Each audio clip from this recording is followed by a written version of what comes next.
మా ఇద్దరికి రాజకీయంగా పార్టీలు వేరే పోరాటాలు చేసుకున్నాం, దెబ్బలాడుకున్నాం. ఎందుకంటే 99 ఎన్నికల్లో ఇద్దరు కలిసి పోటీ చేశాం. ఇద్దరం కాంగ్రెస్ పార్టీకి, నేను తెలుగుదేశం పార్టీ. 94లో రమణ గారు అక్కడ శాసనసభ్యుడిగా గెలవటం, మంత్రి అయ్యారు. 99లో మేము ఇద్దరం కలిసి పోటీ చేసాం. తను కాంగ్రెస్ పార్టీలో, నేను తెలుగుదేశంలో.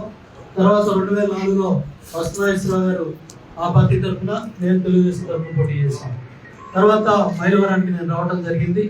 మైలవరం నుంచి మొన్న 9లో 14లో మనకి గెలవడం జరిగింది. 19లో మొన్న ఎన్నికల్లో ప్రసాద్ వైసీపీ నుంచి పోటీ చేయటం, నేను తెలుగుదేశం నుంచి పోటీ చేయడం జరిగింది. మరి తను శాసనసభ్యుడు ఇచ్చాడు. 5 ఏళ్ళు ప్రధాన ప్రతిపక్షంగా మనం పోరాటం చేసుకున్నాం. తన పార్టీ తరఫున తను, మన పార్టీ తరఫున మనం ఎన్నో ఇబ్బందులు, కేసులు, కష్టాలు ఎన్ని ఉన్నప్పటికీ కూడా మళ్ళీ ఇవాళ ఈ రాష్ట్రాన్ని కాపాడుకోవాలి, చంద్రబాబు నాయుడు గారిని ముఖ్యమంత్రి చేసుకోవాలి.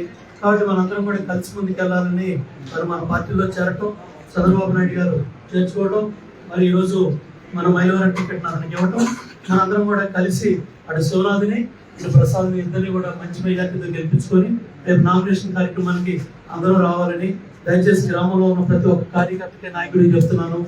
ఎవరో కూడా అభద్రతా భావం వద్దు.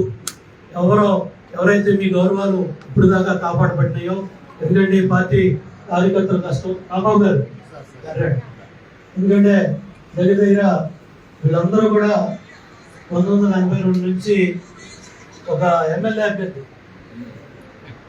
మధ్యలో గ్యాప్ వచ్చినప్పటికీ కూడా మళ్ళీ రాష్ట్ర కార్యదర్శిగా గౌరవించింది తెలుగుదేశం పార్టీ. చంద్రబాబు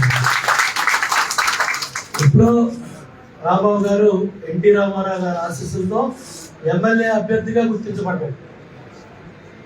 అయినా ఇవాళ ఒక రాష్ట్ర కార్యదర్శిగా పార్టీ కోసం కార్యకర్తగా పనిచేస్తా ఉన్నారు. ఇటువంటి నాయకులు ప్రొఫెసర్ గారు కావచ్చు, ఇటువంటి నాయకులు ఎస్సీ, ఎస్టీ, బీసీ, మైనార్టీ అన్ని వర్గాల్లో కూడా ఈ తల్లి రాడదెబ్బలు నా ముందు కారు ముందు కూర్చొని నా ప్రాణం పోయినా, నా తల పగిలినా పర్వాలేదు, మనందరం కూడా కలిసి ముందుకెళ్ళాలని పోరాటం చేసిన లాయర్ కానీ, శ్రీనివాసరావు కానీ, మహాలక్ష్మి కానీ, శ్రీలక్ష్మి కానీ, సాంబశివరావు కావచ్చు, ఇటు చాలా మంది పేర్లు అన్ని ఎంతోమంది కార్యకర్తల నాయకులు ఉన్నారు. అటు దయచేసి అందరూ కూడా ఒకటే చెప్తున్నాం, ప్రసాద్ కావచ్చు, నేను కావచ్చు, ఇద్దరం ఇక్కడే అందుబాటులో ఉంటాము.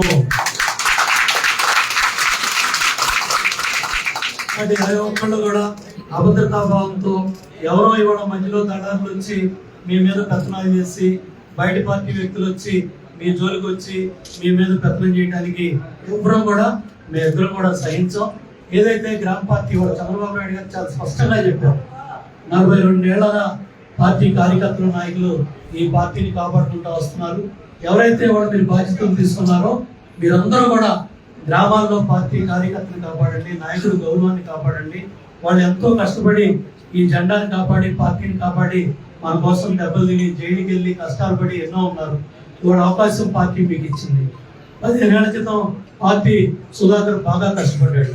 ఆవిడ జయరాం గారు చాలా ఉన్నతమైన అమెరికాలో ఉండి పార్టీ కోసం ఎంతో కష్టపడుతున్నాడు. అయినప్పటికీ కూడా ఆ రోజు చంద్రబాబు నాయుడు గారు 15 ఏళ్ల క్రితం నాకు ఒక అవకాశాన్ని ఇచ్చారు. దగ్గర మరి నేను కూడా దగ్గర 5 సార్లు పార్టీ తరఫున బీఫామ్ తీసుకున్నాను. దురదృష్టం ఒకసారి నా వల్ల పార్టీకి ఒక సీటు పోయింది. అది నన్ను ఎప్పుడు కూడా బాధపెడతా ఉంటుంది. నా వల్ల తెలుగుదేశం పార్టీ ఒక ఎన్నికల్లో ఒక సీటు పోయిందని నేను ఇప్పటికీ బాధపడుతూ ఉంటాను. అదేవిధంగా ఈరోజు కృష్ణప్రసాద్కి అవకాశం వచ్చింది.